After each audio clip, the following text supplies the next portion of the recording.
Good morning students.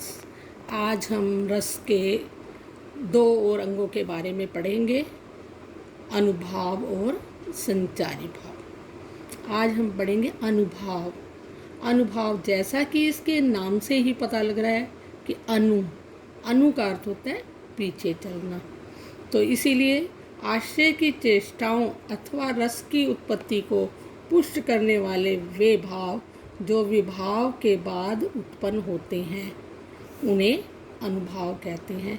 जैसे कि सिंह को देखकर व्यक्ति का कांपना, उसके बाद चीखना, चिल्लाना, पसीना आना, मुख पीला पड़ना आदि।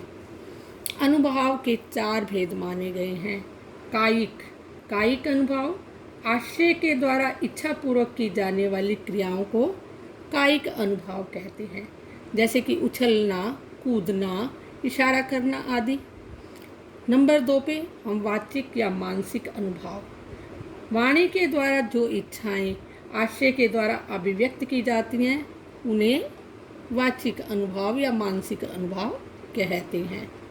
तीसरा है आहार्य अनुभाव।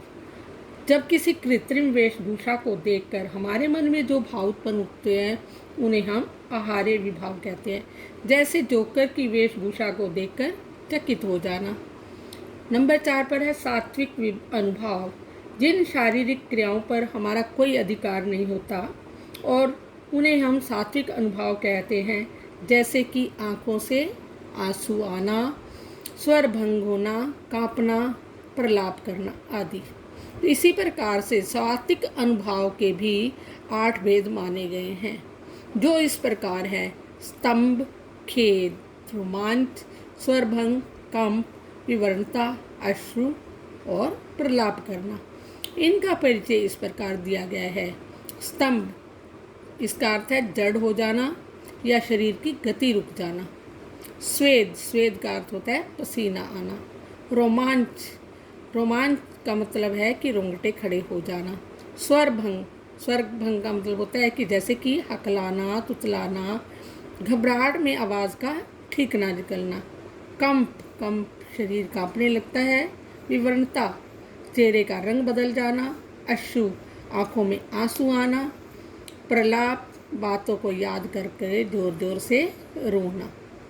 ये था अनुभाव। इसके बाद हम पढ़ेंगे संचारी भाव या व्यभिचारी भाव।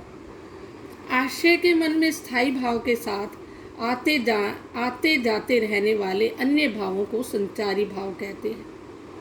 इन्हें व्यभिचारी भाव भी कहते हैं। क्योंकि एक ही संचारी भाव कई रसों के साथ उत्पन्न हो सकता है, इसीलिए इसे व्यभिचारी भाव भी कहते हैं। साथ ही यह पानी के एक बुलबुले की तरह से उठता है और फिर तुरंत शांत हो जाता है या विनष्ट हो जाता है। उदाहरण के लिए जैसे कि सिंह से भयभीत व्यक्ति के मन में चिंता उत्पन्न होना, शंका होना, मोह उत्पन्न होना, जड़ता, उन्माद आदि भाव जो है संचारी भाव कहलाएंगे।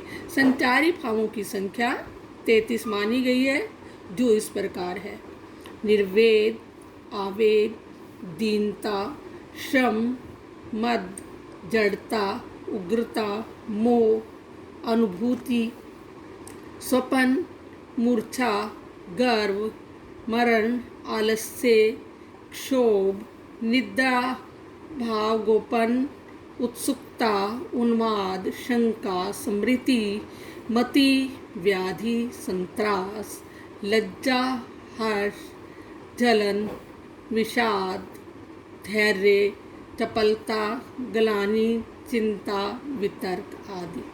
तो इस प्रकार से आज हमने पढ़ा अनुभाव और संचारी भाव। बच्चों, ये आपको समझ आ गया होगा। इसके बाद हम रस के भेद पढ़ेंगे, जो कि कल पढ़ेंगे, और इन दोनों पर आधारित कुछ प्रश्न जो है आपको भेज दिए जाएंगे और आप उनके उत्तर दे दें।